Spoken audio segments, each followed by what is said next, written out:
Alright folks, we're going to do something here today that no man should ever have to do to a guitar. And no guitar should ever have to accept it.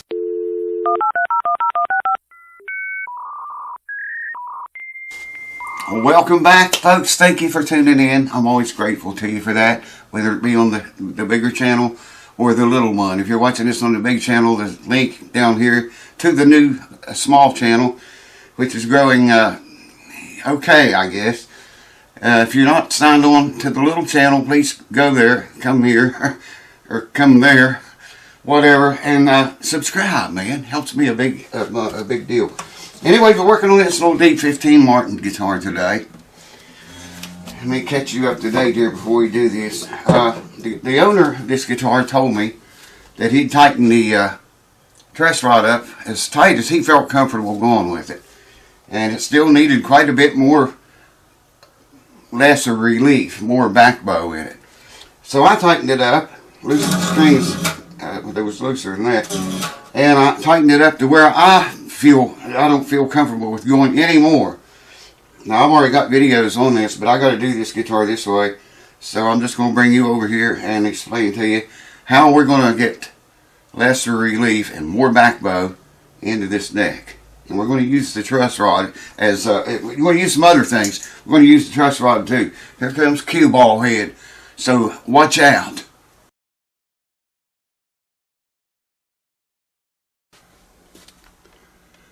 Alright, welcome back. And thank you folks for keeping tuned in y'all all the time that you do. Now, what I got to do here, let me just explain quickly to you. I want to put a block of leather, of course, and a block of wood down here. Leather and a block of wood up here. I got to loosen the strings, pull them out of the way, and do that. And I'm going to put a board up here on top of the blocks and a clamp right in the center. And that's going to force back bow into the neck. And it should make the truss rod a lot easier to change. Should.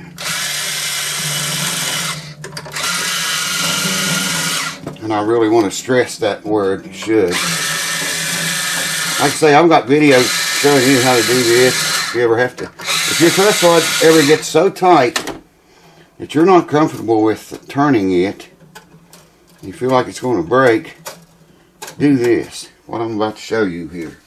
Alright? It's easy and it works. And you won't break your truss rod doing it. Okay, there's a piece of leather. And I'm just going to lay this up here as far as I can get it. Let's see, I want it to cover 2 frets, so that'll be good right there. It's setting on 2 frets. Put it in the center as I can get it of the neck. And we do the same thing down here.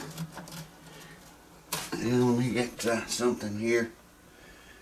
Foam. I can never find foam when I need it, man. Here's a piece of foam. So ugly, but it'll do the job. Just to hold those strings apart, like so. And then see, we're going to put about the end of the neck where it bends, which is, you know, about the 14th fret, 12th fret, I think. No, this is the 14th fret. Wow. I thought it was 12. I don't know what I was thinking, man. I shouldn't even be thinking at all. And then, you see, make sure I got this has got rubber on it. It's very well insulated, so it's not going to hurt anything. And what we're going to do here now is take any board. In my case, it's an old 2x4. I'm going to plant that right there. Put the clamp in the center of the neck and the board. And that's just about the middle of where the truss rod adjusts. And we're going to put some force on. Now, you don't want to put too much force on that and break the neck, man. You know, go a little bit at a time. That's fairly tight right there now. So now I got to go find a wrench that fits this. 5mm should fit that, but it don't. Because the holes are wallered out. Anyways, I'll bring you back as soon as I find a pinch that rits. God. Alright, 6mm, because it's wallered out. If you remember the last video, I tightened that up. I even put pliers on it. I put this wrench in there, got a hold of that with pliers and turned it, and it was really tight. I should be able to turn it by hand at least a little bit now. Very little bit, but it did turn. So that tells you that works. Alright. Get the pliers on it again. I don't recommend you do this right here to the guitar. But, you know, if you have no other choice, you may come to the point sometime in your life that you'll have to, like me. So you can see how much more of that turned from what it used to be. Alright, hold on, I gotta look at it if I can. I don't know if I can see it with all that crap on it. Okay, let me see if I can see it. I probably can't show you the... Oh, yeah. Yes, you got back bow in it now. For sure, man. It ain't never had that much back bow in it since the guitar came here. I can see down that one side over here. I can't see down this side because the clamp in the way. But, yeah, man, it's got plenty of back bow. See, I have to do this first. So when I tighten the strings up, it's going to pull some relief back into it and make sure that's not too much relief before I can do anything to the saddle and the bridge. The saddle and the bridge. I've got the bone blank, and we're going to put a tusk saddle in this guitar. I've talked to the owner about it. I think he said he'd never tried one. He'd like to try it, so I'm going to make a new saddle, intonate it just as much as I can the way this one is, and hopefully it'll be a little higher than that. I hope that's not glued in there, man. Can't get a hold of it. I hope it's not glued though. But let's have a look at this wonderful mess. So you see there we have a piece of leather and just a block of wood. Same thing right here. Block of wood set on a piece of leather. And this big 2x4 setting on the blocks of wood. And the clamp, what the clamp's doing, see, is squeezing, it's forcing the neck to bend in a back bow. I don't think I can make you see it in the camera. Maybe you can see it. And it looks like an awful lot. Just to the naked eye, I don't know if the camera's picking that up or not. I think I do see it in the camera. The neck is bowed backwards. Yeah, I think you can see it. You couldn't do that before with only the truss rod by itself. And I've got several videos on how to help your truss rod, helping your truss rod. I would suggest you go watch those if you get into this mess, because they explain in detail a lot more about doing this, the do's and don'ts and all that jazz. And you see that, how low that saddle is?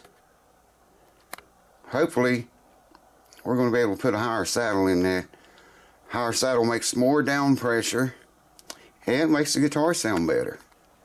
Same thing with the banjo. That's why they make adjustable tail pieces for banjos, so you can actually adjust the down tension on the bridge or on the saddle in this case. Hold on. I don't know if you all saw this or not when the camera was over here. The top number is humidity. Check that out, man. Sorry about the shakiness. 78, I don't know what it was. Yeah, 78% humidity. I can get it where you can see it and not shake. See, I can't stop that from shaking, man. Cannot do it. It's bad, I'm telling you.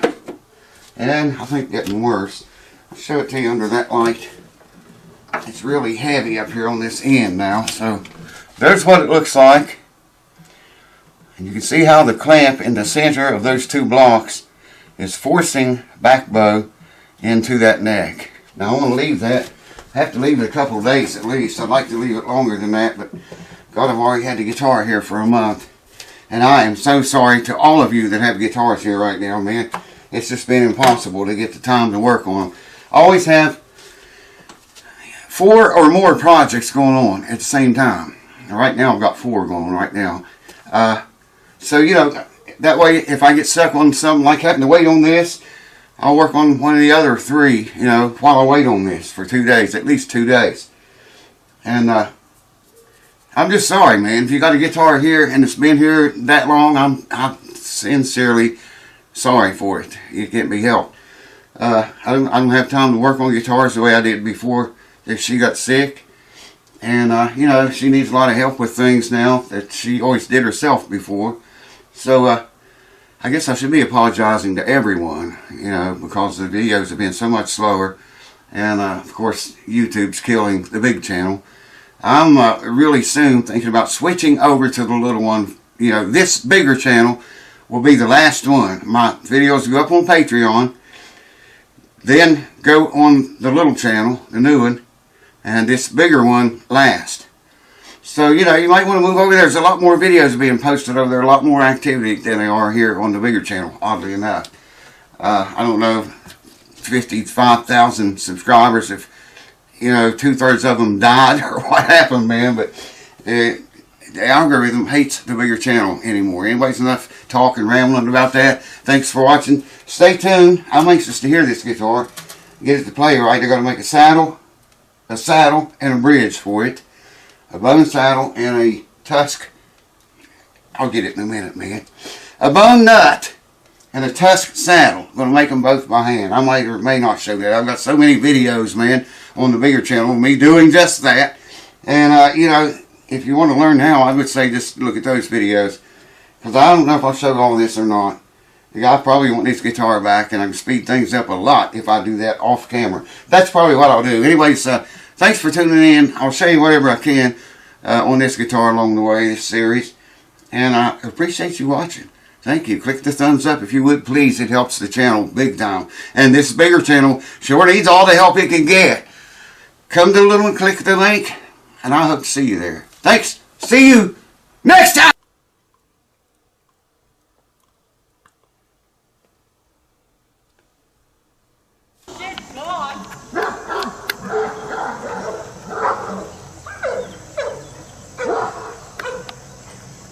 Neighbors see, we're up here what these neighbors goddamn want to see.